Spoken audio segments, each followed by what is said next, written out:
Disney animators reportedly revealed that Wish was a disaster behind the scenes. This article by Lou Wasserman's Ghost. I don't mean to embarrass you by reading your own work or put you too much on the spot here. It was a quickie. Go for it. Film Threats, Chris Gore and Alan Ng, which we are very proud to call Chris Gore and Alan Ng friends of the channel, have some inside info about making Wish and why it is so amazingly weak regarding its animation or lack thereof. This is in addition to the story and inserted wokeness, but purely about how downright pale, flabby, and under-animated the movie is. Like by the way, Ing the Merciless, I've subscribed to that channel whether or not anything is going to happen there. Ing points out, like, the choice of framing were done to hide the inability of the animators to depict a horse walking. He referenced one scene where Magnifico rides a horse, doing it all in a semi-close-up, probably because the inexperienced or inept animators cannot animate a horse's leg and movements believably. Shocking, considering that this is supposed to be the commemorative 100 years of Disney animation benchmark for the Walt Disney Company. And I didn't put in the article because it's a side note, but I mentioned it, I think, to you backstage. This reminds me, in the second season of Star Trek, the original series, because the effects scenes were taking so long to create in those primitive days and costing so much, when they had told somebody, beam back to the ship, everybody else would walk screen right and the camera would stay with them and you would just hear the sound of the transporter because they couldn't put it on the screen. Same thing. If you can't make it visual, you're lost. Yep. You're well, and it's not the kind of thing where they have the impact of like the knife hit in a horror movie off screen, so they can save a little bit of for that PG-13 rating if they're trying to tone it down. This is all they're trying to cut corners. Plus, or somebody did something and they don't want to have to re-render it. Plus, we are always talking about the huge budgets and the reshoots. The only way they knew they couldn't do it is when they gave them the time and the money to do it, and they looked at it and said, "This doesn't work. We better redo it as the close-up."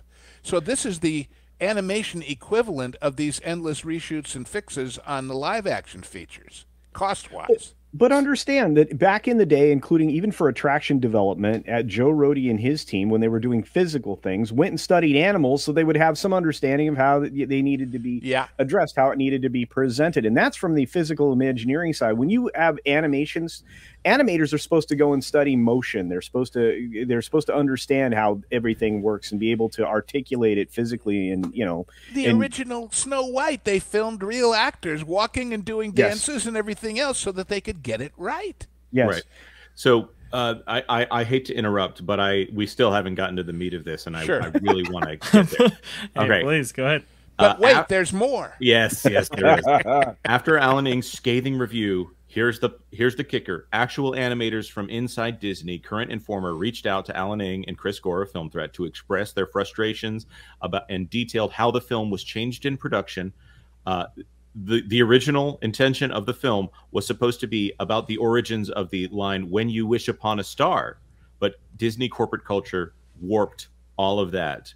Pressure from management to hire people based on their sex or ethnicity over talent caused a lot of friction, and many of the talented animators of the past left in frustration, leaving behind a culture where the remaining people are being suppressed and are afraid for their jobs. Anonymous sources who reached out to all used the word activist to describe what was going on and how such people were openly attempting to overthrow the traditional animators and talents of the company. Ng explains that the film's director at the press screening he attended described the main character to the film's composer or songwriter as an activist, which, let's face it, isn't exactly a character attribute that should inspire songwriting in any movie, let alone the Disney 100-year tentpole. Guys, I think I'm beginning to see what the problem might be here. Oh, yeah. Yeah. You can see this on screen, by the way.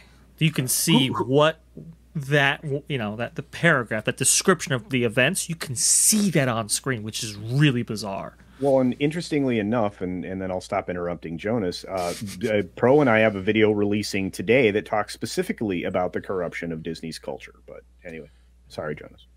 No, you're absolutely right. And when we look back at most of the amazing Disney heroines of the last 100 years, which, by the way, they're cheating a little bit on that 100 years of Disney animation. They're counting those, 15 years of Mickey Mouse as 100 years. as opposed, or Alice comedies are in there, but Silly Symphonies. Really Silly Symphonies, yeah. Right, and Steamboat Willie and all that. But 1937 is when Snow White came out. Well, wait. If the guy now can't do a horse, could you imagine them doing skeleton dance? Oh, couldn't do it. Couldn't happen. No. Couldn't happen. No. So you've got like Belle, for instance. Belle is a feminist. I almost said she's hardcore feminist, but that would imply third wave feminist. No, she's a feminist. She's in a town that she's obviously more modern than everything that's going on, but she's not insufferable. She's a nice person. She shows kindness. She's very smart. She's smirking a little bit. And she would never self-describe as an activist or a feminist. She just embodies the essence of it in her behavior. Right, she's not standing on a soapbox saying, "Look at me, I'm a feminist." By virtue.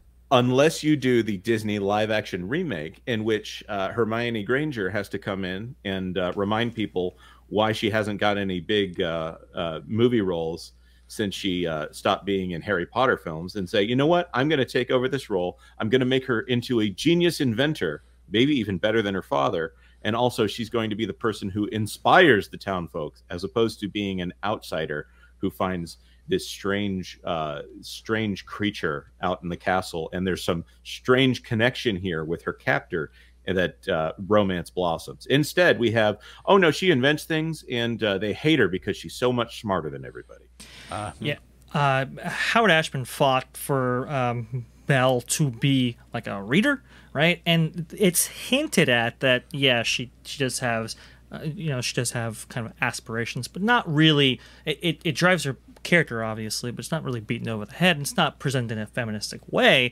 For example, the lyrics in the reprisal version of Bonjour is, I want much more than this provincial life. I want adventure in the great wide somewhere. I want it more than I can tell, and for once it might be grand to have someone understand I want so much more than they've got planned, kind of thing. Great lyricism, right? But it's just like that's the great Sound of Music moment. And whatever happened, she's out in the field in this huge shot, and the music is swelling, and it's like she wants more than there goes the baker with his trays like always. She's communicating that she is in a very predictable place where everything works without her, and she doesn't quite fit in. As opposed to, look at all these stupid people around me. No, she's saying, bless their hearts, they're not focused on the same things that she's focused on. And whatever happened to it's inspiring by example rather than by activism? Yeah, virtue. She's affecting people that she doesn't even realize she's affecting. And we, how many times do we see these things on Facebook where this is so-and-so and they went to the fire station and made them cookies, or they did this or they did that, and they're not looking to be famous. The story got out, but they weren't looking to be famous as activists or as reformers or as anything else other than good, decent people that other people can draw an example from. This conversation was originally part of That Park Place Live, which we do every Tuesday at 10 a.m. Eastern Time. Feel free to hit the notification bell if you want to know when we do that. Of course, like this video if you like this video, share it out on social media if you know someone who might be interested, and we would be honored if you would subscribe to That Park Place for all the news that should be fun. Thanks for watching That Park Place News. For more information, consider checking out www.thatparkplace.com. And don't forget to subscribe, share, like, and send this out on your favorite social media accounts.